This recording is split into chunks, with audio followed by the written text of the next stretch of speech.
Hello, my name is Nate Anderson and I work with Foundation Zambia and Chengelo Training Farm here in Mkushi, Zambia.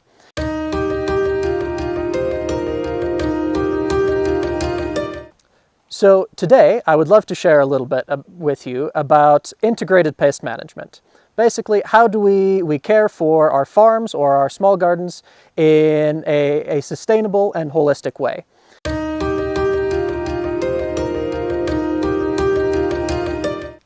So most farmers, myself included growing up on a farm, is when we see a problem in our fields or in our veggie patch, we go, what is my problem? What is my chemical? And that's not always the best way to address the problems that we see in our fields. So our first option is to use something called physical control. This can be something like just hoeing weeds in our garden rather than spraying a chemical. Or if we are walking out and looking in our garden first thing in the morning, checking under the cabbage leaves for the eggs of pests, and we can just squish those. So it saves us money and we get to know our plants even better. So a great example of physical control is right in front of me here, and it's actually the spacing of our plants. If we put our lines too far apart, then lots of weeds will grow in between the lines and they will actually outcompete our plants. And if we plant our rows too close together, then we actually end up with competition between our plants, and then our yield is reduced because we have not planted correctly. And even variety is important. Different varieties of soya have different growth habits that can be beneficial. So when I am looking at my backyard, I don't just pick one tomato and one carrot, I look at what my options are. Is this a hardy variety to choose, or is it one that is going to take a lot of special care? That is physical control.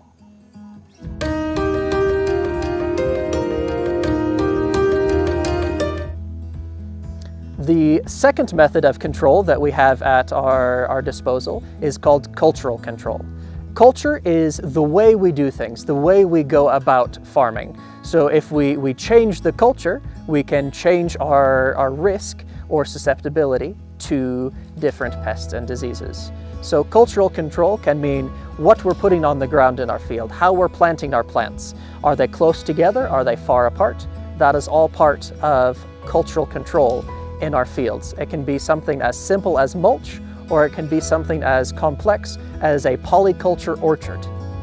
So one of the main things that we recommend here at Foundations for Farming and Chengelo Training Farm is to put mulch on your land. If you are leaving a bare cover on the soil, then weeds can just grow immediately. But if we are putting mulch on the soil, we are changing the culture to where it is now dark, and those little weed seeds, they won't grow anymore.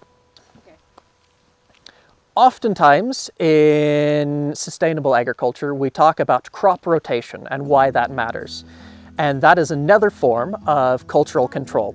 If every year I plant a tomato in the same spot, tomato, tomato, tomato, tomato, then that increases the culture for pests to join. If one year I have a small insect that loves tomatoes, it knows where to come back to next year.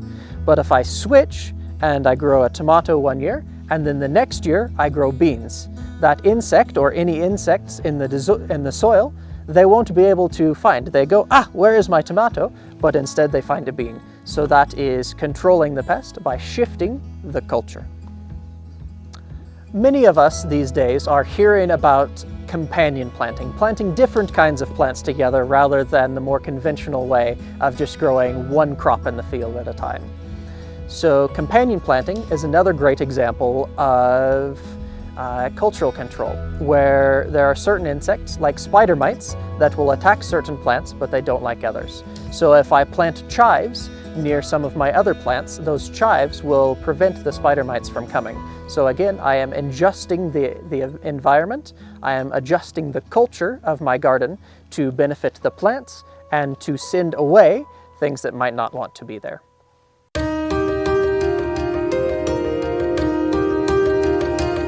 Our third method of control is called biological control. This one is perhaps the most difficult to understand. So there are many beneficial insects and different animals in the surroundings around us.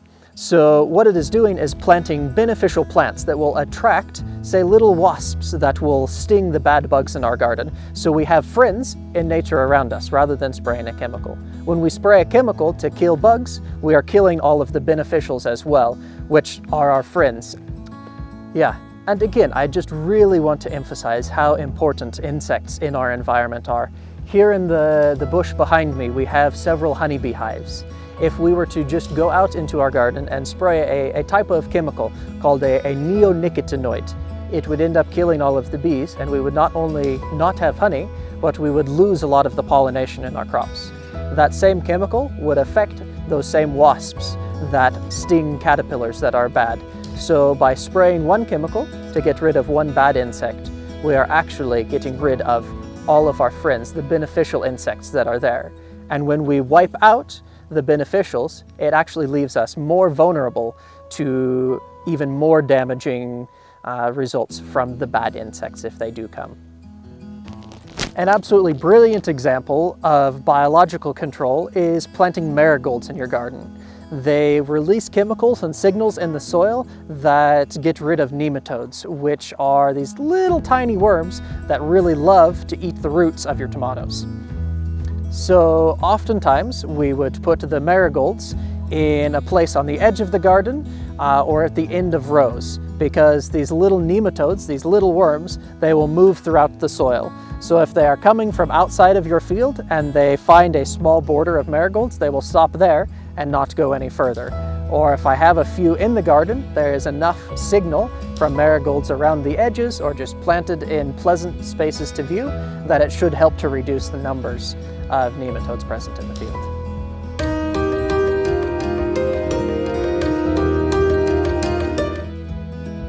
The fourth principle that we often use is chemical control.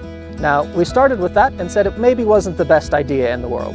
Well, sometimes it is necessary, but we again want to use it as wisely as possible. So before I find the nastiest chemical I can that will kill everything, I look and say, maybe this bug, he is just eating the leaves, so I can spray a bit of chili oil on here in order to get rid of this insect. Because chilies, they don't taste nice to insects. So now, behind me we have a polyculture orchard. Basically, lots of different fruits that have been put together in the same place. And this is kind of a culmination or a good example of what integrated pest management looks like, all put together. So our first principle was physical control. Rather than spraying a herbicide over the whole field before getting started, this was all prepared by hand. And then our second one, cultural control, is each row that you see behind me is of a different kind or kinds of fruit. So this first line is a row of citrus, and then we have papaya, avocados, bananas, mulberries, and so on and so on. That also helps lead into the biological control, is we have lots of different fruits that will be producing at different times throughout the year. So they will be bringing in good insects all the time, but they will also prevent any bad insects from spreading wildly, because a scale that might really like to eat a citrus plant, it won't like pawpaw at all. So it may affect one row a little bit, but it will not affect the entirety of the orchard. Another good example, as part of the holistic portion, is here is a little bit of sun hemp that we planted in order to help create a cover over the soil. The sun hemp also helps put nitrogen into the soil, so we are building the soil as well as keeping a cover on the soil through the dry season. Yeah, and with this sort of setup, we are hoping to either eliminate entirely or greatly reduce the amount of chemicals that are required. If this was a monoculture orchard where it was only one type of lemon planted, we would have to spray a lot more in order to keep the bad diseases down. But because we have a greatly diverse orchard, we can provide throughout the year, but also reduce diseases that might affect the crops. We hope you've enjoyed this episode and learned one way that you can bring life back to your soils. Feel free to leave a comment below or visit us at our website, foundationszambia.org.